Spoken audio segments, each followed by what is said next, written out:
नमस्कार दोस्तों। Cinema hall में आप जुगनू साहब से मिलते रहे हैं। जुगनू साहब अपनी यादें शेयर करते हैं। आज से हम एक नई सीरीज शुरू कर रहे हैं जिसमें जुगनू साहब के दोस्त जुगनू साहब के मेहमान बनकर आपके लिए आएंगे और जुगनू साहब के यहाँ हमेशा एक जमघट लगी रहती है। आने का सिलसिला चालू रहता है, उनके मेहमान आते रहते हैं।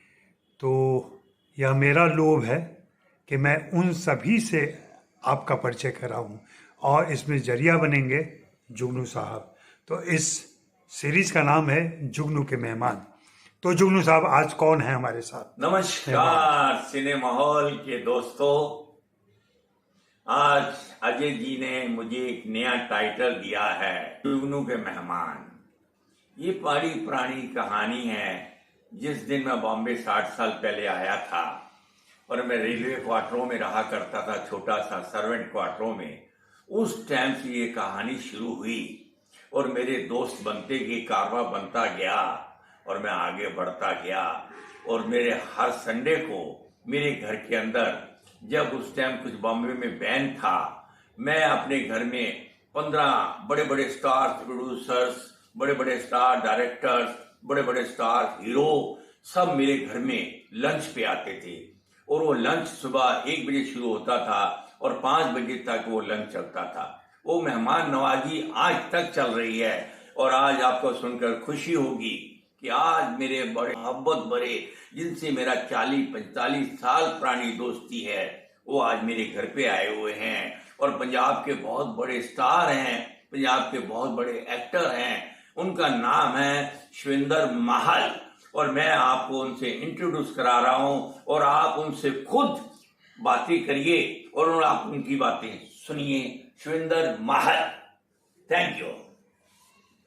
नमस्कार शिवेंद्र महल जी। जैसा कि जुगनू साहब ने आपको इंट्रोड्यूस किया और आज ये मौका मिला है मुझे कि सिनेमा हॉल के दर्शकों के बीच मैं आपके साथ आऊं और आपके बारे में कुछ बताऊं। आपके जरिए आप खुद बताएंगे अपने बारे में। तो सिनेमा हॉल एक छोटा सा यूट्यूब चैनल है जहां मैं अपने मन की बातें करता हूं, कभी कभी जुगनू साहब के मन की बातें करता हूं। तो सबसे पहले तो मैं दोस्तों को सत श्री अकाल, नमस्कार, आदाब कहना चाहूँगा, क्योंकि ये एक हमारी मिलने की रीत बनी हुई है, उसे बरकरार रखना भी बहुत ज़रूरी है। सो दोस्तों, मैं आज से कोई 40-45 साल पहले से जुगनू साहब को जानता हूं मैं, और आपको शायद कुछ एक लोगों को मालूम नहीं होगा और वो अक्सर बोला करते हैं। जब मैं पहली बार मिला था तो इनका नाम मच्छर करके आए थे इस फिल्म इंडस्ट्री में। बहुत ही उभरता हुआ एक डिफरेंट काइंड ऑफ कॉमेडियन आया था। कॉमेडियन तो बहुत आए हैं और मेरा ख्याल है कि कोई ऐसा कॉमेडियन नहीं होगा जिसके साथ इन्होंने काम नहीं किया होगा। और इनमें सबसे ज्यादा खूबी ये है कि ये प्यार बांटते इतना है क्योंकि इनके पास प्यार का एक खजाना है। और कुदरती चीज है कि प्यार बांटोगे तो प्यार ही मिलेगा। बहुत बदकिस्मत होंगे जो प्यार के बदले नफरत देते होंगे। ऐसे भी कुछ ऐसे शैतान टाइप के लोग भी होते हैं इस दुनिया में, क्योंकि यहाँ पे हर तरह के लोग पाए जाते हैं। सो मैं एक पंजाब का छोटा सा कलाकार हूं। इन्होंने तो बढ़ा चढ़ा के बोल दिया, लेकिन मेरी जिंदगी की दौड़ वाकई बहुत लंबी रही है। मैं जब फिल्म इंडस्ट्री में आया, मेरा ख्याल है खास करके जो पंजाब से आए हैं आज तक, वो धर्म जी को देख करके आए हैं। हम कुछ एक आर्टिस्टों की फिल्में ही देखा करते थे जब भी कॉलेज टाइम में पढ़ते थे।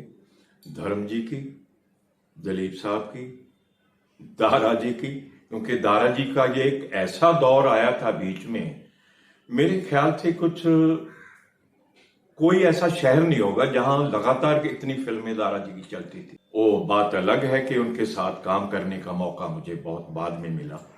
देव साहब की फिल्में, राज कपूर, मतलब कोई भी ऐसा नहीं था जिसकी जो स्टार थे उस वक्त के, हम फिल्में देखते थे। कभी ये सोचा नहीं था कि मैं फिल्म लाइन में आऊंगा।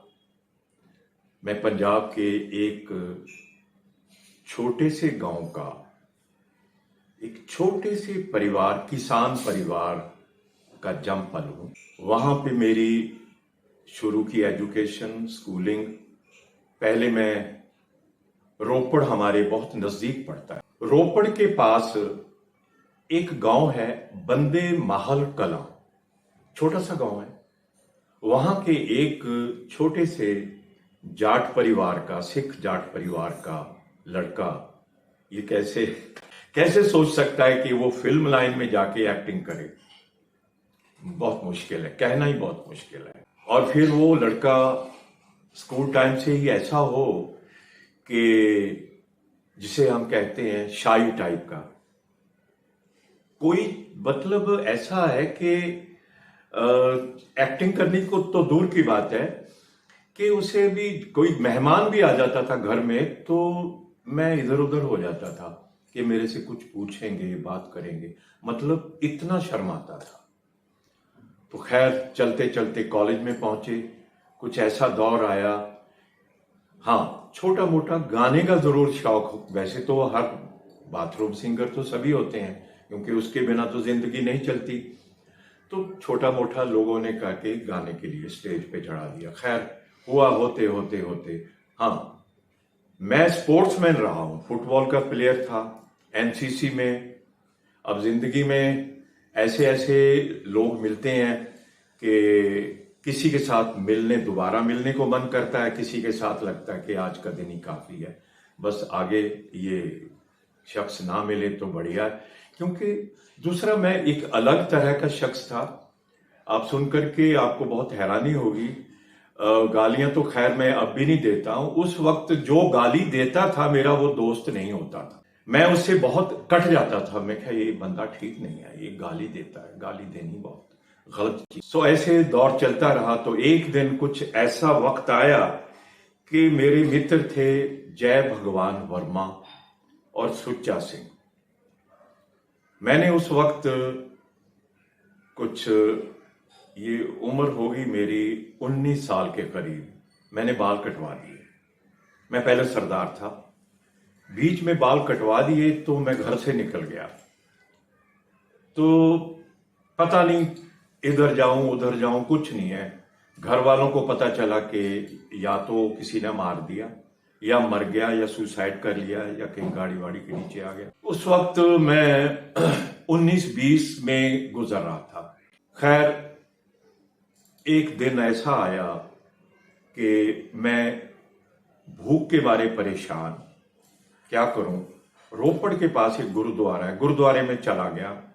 और मेरा ख्याल है कि गुरुद्वारा एक ऐसी जगह है कि जहां पे आज तक कोई भूखा नहीं गया, उसे खाना मिला ही मिला है। मैं खैर वहां पे जाकर के खाना खाया, थोड़ा समझ में आया। वहां एक मुझे शख्स मिला जो मुझे देखता रहा। 3-4 दिन मैं वहीं उसी कपड़ों में रहा। मुझे ये बताना, मैं इसलिए बताने जा रहा हूं क्योंकि मेरा मन कर रहा है कि मैं आपको ये वो बात बताऊं जो आज तक मेरे किसी इंटरव्यू में नहीं आई। मैंने सैकड़ों इंटरव्यू दे चुका हूं अब तक, मोस्टली मैंने पंजाबी में इंटरव्यू दिए हैं। ये मेरा पहला इंटरव्यू है जो हिंदी में आ रहा है। खैर स्कूल टाइम में मैं पब्लिक स्कूल, जो आज डीएवी पब्लिक स्कूल कहलाता है, वहां पे मैं 11वीं तक वहां पढ़ा हूं। उसके बाद गवर्नमेंट कॉलेज रोपड़ में। मेरी फर्स्ट लैंग्वेज हिंदी थी, इसलिए मैं थोड़ा हिंदी, यू कैन से, मैं बात कर पाता हूं। और उसके बाद मुझे बाद में बताऊंगा कि मेरे को महाभारत, टीपू सुल्तान और जैसे मेरे को सीरियल, कृष्णा जैसे सीरियल, परमवीर चक्र जैसे चेतन साहब के साथ काम करने का मौका मिला। तो वहां पे फिर ये हमारी फिल्म लाइन जो ऐसी है, हालांकि यहां पे हिंदी की बहुत जरूरत है। सही हिंदी स्पीकिंग। मुझे खास करके शुरू शुरू में बहुत प्रॉब्लम आई कि बाकी तो सब ठीक ठाक है यार, ये लड़का ठीक है, जब मैं फिल्म लाइन में आ गया, लेकिन इसकी जो एक्सेंट है, उन दिनों में मेरा खास करके एक्सेंट ज्यादातर पंजाबियों को आता ही आता है, जो मर्जी कर लें पंजाबी एक्सेंट आएगा आज डिमांड करते हैं, बोलते हैं कि पंजाबी एक्सेंट में बात कीजिए, जो भी फिल्म लाइन में जैसे करैक्टर देते हैं। खैर, मैं थोड़ा सा वापस पीछे जाता हूं, तो उन्होंने, मेरे जो मित्र थे जय भगवान वर्मा जी और Sucha Singh, wanted new faces का एक आर्टिकल उन्होंने पढ़ा और उसमें डाला, तो मैं दिल्ली में पहुंचा, तो जहां पे मेरा फर्स्ट ऑडिशन राज कपूर साहब के गुरु केदार शर्मा जी ने लिया। तो मैं अपने आप को भाग्यशाली इसलिए समझ रहा हूं कि केदार शर्मा जैसी शख्सियत, जो आज तो राज कपूर साहब भी नहीं है, तो केदार शर्मा जी से मैं बाद में उधर मिला, उन्होंने ऑडिशन लिया, तो मुझे एक नेगेटिव कैरेक्टर कॉलेज का मेरे को ऑफर हुआ। इस सुभाष नगर दिल्ली में जगह है, वहां पे हमारा ऑडिशन हुआ था। तो वहां पे मेन हीरो थे नवीन निश्चल जी, स्नेह लता उस वक्त, और कुछ और आर्टिस्ट थे, और एक नया लड़का लिया था, वो अपने आप को बोलता था कि मैं राम दयाल का भांजा, परवीन कपूर, वो उसमें हीरो था। तो मैं नेगेटिव रोल में हुआ। तो मैंने उससे पहले कभी शूटिंग देखी नहीं थी, फिल्में जरूर देखता था, शूटिंग नहीं देखी थी, और सीधी मैंने शूटिंग की। और पहला शॉट हुआ हमारा, नेशनल कॉलेज है धौला कुआं के पास, आज भी वहीं पे है, तो वहां पे हमारा वो कॉलेज में शूट हुआ। तो जब मेरा पहला मेकअप हुआ, तो मेकअप मैन ने उस वक्त, इट वाज 1972, मेरा फर्स्ट शॉट 1972 में, पंजाबी फिल्म ना हिंदी फिल्म थी, फिल्म का नाम था दो रिश्ते। सो उसने मेरे को बोला, उसका नाम था प्रकाश, जो मेकअप मैन था, मुझे आज भी नाम, क्योंकि जिंदगी की बातें होती हैं जो शुरू की हैं वो कभी भूल ही नहीं जाती, भूल नहीं सकता आदमी। वो बिल्ली आंखें उसकी बिलौरी की तरह, और बड़ा शातिर चीज था, आज वो भी बेचारा इस दुनिया में नहीं है। तो उसने मेरा मेकअप किया, तो मुझे कहा, उसने कहता आप पहले भी कर चुके हैं फिल्म में काम? मैंने कहा नहीं, फर्स्ट टाइम कर रहा हूं, इवन मेकअप मेरा पहला हो रहा। कहता फिर तो आपको यहाँ पे शगुन देना पड़ेगा, हमारे फिल्म लाइन में चलन है कि जिसका पहला मेकअप होता है उसको तो देना पड़ता है। मैंने कहा कितना दें? कहता कम से कम 500 रुपया तो देना होगा। 72 में उसने मेरे से 500 रुपया लिया, और तो आप समझ सकते हैं कि 72 में 500 रुपए का पूरी फैमिली का राशन आ जाता था। खैर, पार्ट ऑफ लाइफ। वहां से मेरा ये शुरुआत हुआ, और 4 रील बनने के बाद वो फिल्म बंद हो गई। अब क्या करें? कॉलेज में मेरे शोर मच गया था, मैंने फाइनल क्लियर नहीं किया था, फाइनल में ही भागा था मैं, तो वापस मैं जा नहीं सकता। अब क्या करें? फिर मैंने कसम खाई कि जब तक मेरी एक फिल्म अच्छे रोल में नहीं आ जाती तो मैं घर नहीं जाऊंगा। सो इस तरह से मेरा शुरुआत हुआ। दिल्ली से मैं बॉम्बे कभी नहीं आया था। सबसे पहले मैं जब बॉम्बे के लिए मैं रवाना हुआ, ये अपना रेलवे स्टेशन न्यू दिल्ली पे मुझे छोड़ने के लिए मेरे 2-3 मित्र साथ में आए, और जैसे ही बाय बाय टाटा करने के बाद गाड़ी चली और मैं बैठने के लिए सीट पे गया, तो वहां पे मेरा अटैची केस गायब हो गया। तो मैंने पहली फीस अपनी फिल्म लाइन में आने से पहले की वहां पे दिल्ली में दे दी, और उसमें मेरे सारे कपड़े, मतलब उन दिनों में चलन था, एक ली की जीन चलती थी, ली लिवाइस, ये बड़ी पॉपुलर थी। वो कपड़े, जितने ब्रांडेड इंपोर्टेड कपड़े थे, लेके चला। लेकिन मैं अब उसी पैंट कमीज में हूं, और एक गत्ते का टिकट मेरे पास, और 300 रुपया के करीब मेरे पास बचाए हुए पैसे, और मैं रुका नहीं, उतरा नहीं कहीं, और बॉम्बे के लिए आ गया। बॉम्बे में मेरा एक मित्र था गुरचेत सिद्धू। मैंने अभी थोड़ी देर पहले बताया कि शुरू की कुछ नाम बातें भूलती नहीं है, याद रहती हैं। गुरचेत सिद्धू ये भी एक्टर बनने आया था, मेरे से पहले बॉम्बे आ गया था वो। तो उसका beauty guest house Santa cruise में, ब्यूटी गेस्ट हाउस में रहता था। तो मुझे बताया कि मैं वहां रहता हूं। मैंने कहा चलो खैर, मैं बॉम्बे सेंटर उतरा, देखा जिस तरह से फिल्म लाइन में फिल्में बनती हैं, लोग आते हैं एक्टर बनने के लिए, वो मैंने अपने आप को निहारा, चारों तरफ देखा। खैर वहां से लोकल ट्रेन पकड़ करके वहां पहुंचा।